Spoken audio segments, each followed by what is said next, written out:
Hello everyone, कैसे आप सब। उम्मीद करते हैं आप लोग बढ़िया होंगे और सही से पढ़ाई लिखाई कर रहे होंगे। तो मेरे प्यारे साथियों, आज की इस क्लास में हम लोग इंग्लिश पढ़ना और लिखना सीखेंगे। अगर आपको रोमन इंग्लिश लिखना और पढ़ना नहीं आता है तो बिल्कुल सही वीडियो पे आए हैं। इस वीडियो का आप कंप्लीट देख लीजिए। आई होप आप ज़रूर सीख जाएंगे, क्योंकि मैंने इस वीडियो में छोटे छोटे शब्दों को अंग्रेज़ी में लिखना बताया है। जैसे कि आप अपने दोस्तों से या कहीं भी चैटिंग करते हैं, बातें करते हैं, तो वहाँ पे अक्सर आप रोमन इंग्लिश में ही बातें करते हैं, ठीक है ना। तो अगर आप रोमन इंग्लिश लिखने में आपको कोई परेशानी हो रही है, सही नहीं लिख पा रहे हैं, गलत लिख दे रहे हैं और सही से पढ़ भी नहीं पा रहे हैं, तो ये वीडियो आपके लिए बहुत इंपॉर्टेंट हो जाता है। तो आपको ज़रूर देखना चाहिए। अच्छा लगे तो एक लाइक कर दीजिएगा, चैनल को सब्सक्राइब कर दीजिएगा अगर अच्छा लगे तो, वरना कोई बात ही नहीं है। बहुत अच्छा लगे तो एक प्यारा सा कमेंट भी ज़रूर कर दीजिएगा। ओके, तो चलिए फटाफट से सीखते हैं। उम्मीद है कि आपको अ से लेकर के ज्ञ तक का अंग्रेजी आता होगा। उसके बाद आपको मात्राएं को अंग्रेजी में कैसे लिखते हैं ये भी आता होगा। 12 खरी आता भी होगा अंग्रेजी में, ठीक है ना।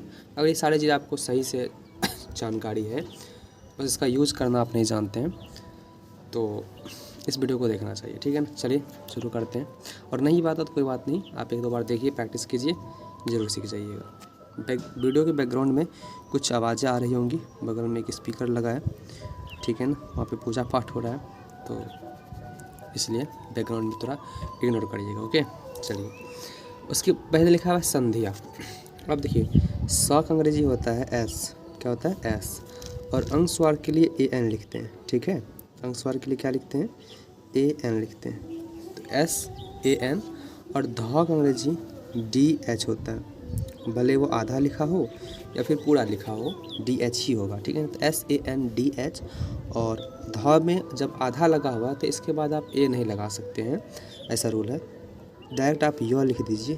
व का अंग्रेजी य का अंग्रेजी वाई हो जाएगा और आकार के लिए ए लिखेंगे, तो S A N D H Y क्या हो जाएगा? संधिया। ओके।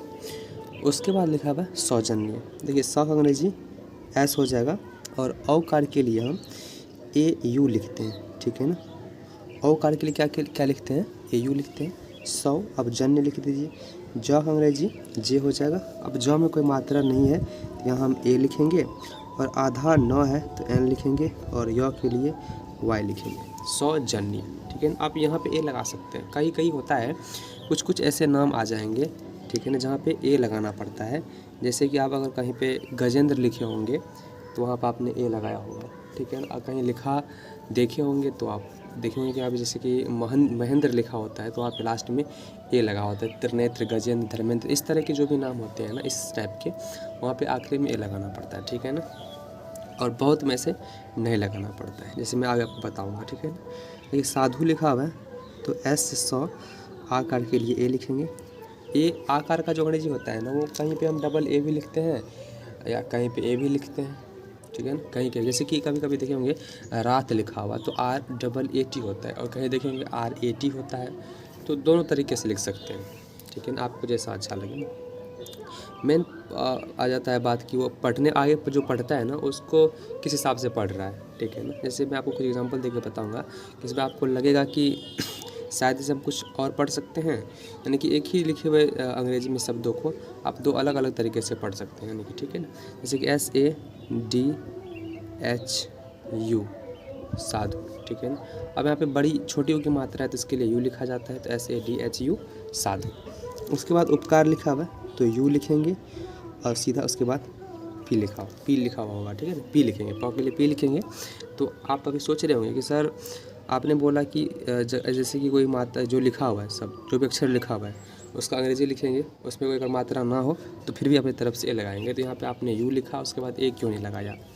देखिए, कुछ ऐसे जैसे कि अ होता है ना, अ से कहाँ तक, अ आ हर्षई दीर्घई हर्षौ दीर्घऊ ए आई ओ औ अंग अ, ये सारे क्या है? ये एक तरह से क्या है? मात्रा ही तो है, ठीक है ना। मात्रा ही तो है, इसका मात्रा लिखा जाता है ना इसी चीज़ का।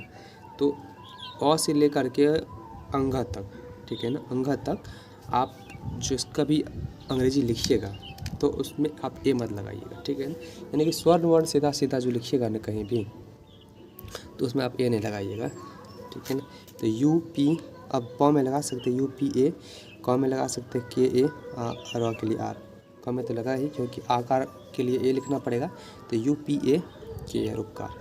उसके बाद थोड़ा लिखा हुआ है तो TH लिखेंगे, औकार के लिए O लिखेंगे और इस र के लिए D लिखा जाता है, तो THO और आकार के लिए ए लिखेंगे, तो THODA थोड़ा, ठीक है।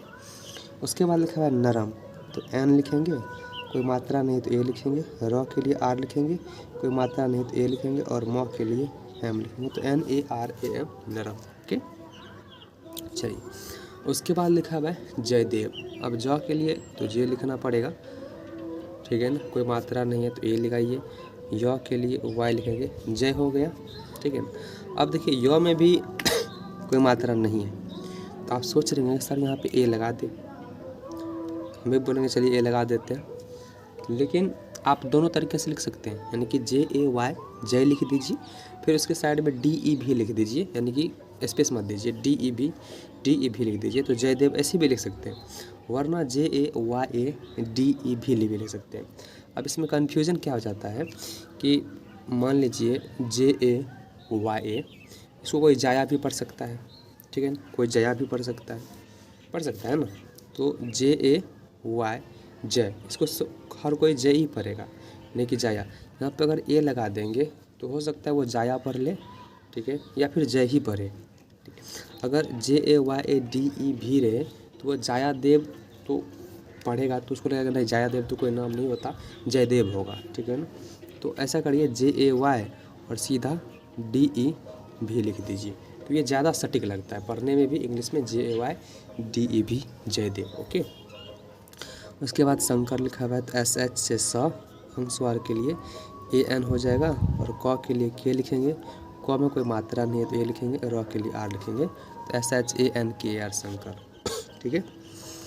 आगे लिखा हुआ है साजन, तो S आकार के लिए ए लिखेंगे, ज के लिए जे लिखेंगे, कोई मात्रा नहीं है तो ए लिखेंगे, न के लिए N लिखेंगे, तो SAJAN साजन। ओके, उसके बाद लिखा हुआ है सागर, एस लिखेंगे, आकार के लिए ए लिखेंगे, ग के लिए जी लिखेंगे, कोई मात्रा नहीं है तो ए लिखेंगे, र के लिए आर लिखेंगे, तो SAGAR सागर। उसके बाद लिखा हुआ है कृति, अभी क के लिए के, री कार के लिए आर आई लिखते हैं, त के लिए टी लिखते हैं, छोटी ई की मात्रा है तो आई लिखेंगे, तो KRITI कृति। उसके बाद लिखा हुआ है कंस, तब क के लिए के लिखेंगे, अंशवार के लिए AN लिखेंगे और स के लिए S, तो KANS कंस। फिर लिखा हुआ है कंबल, क के लिए के, अंशवार के लिए AN कन, बी से ब, कोई मात्रा नहीं तो ए, ल के लिए L, KANBEL कंबल, ठीक है। फिर लिखा हुआ है किरण, क के लिए के, छोटी की मात्रा तो आई, र के लिए R, कोई मात्रा नहीं तो ए, न के लिए N, तो KIRAN किरण। लिखा हुआ है करम, तो KARAM करम, KARAM करम। फिर लिखा हुआ है धर्म, DHARM धर्म, ठीक है। उसके बाद लिखा हुआ है जन, तो ज के लिए जे, कोई मात्रा नहीं है तो ए, न के लिए N जन। तन लिखा हुआ है तो TAN तन, ठीक है। उसके बाद लिखा हुआ है दिल, तो द के लिए डी लिखेंगे और छोटी की मात्रा है तो आई, ल के लिए L दिल। कैलाश लिखा हुआ है तो के, आकार के लिए AI लिखेंगे, ल के लिए L लिखेंगे, ठीक है ना। ल में आकार की मात्रा है तो ए लिखेंगे, तालब स के लिए SH, तो KAILASH कैलाश।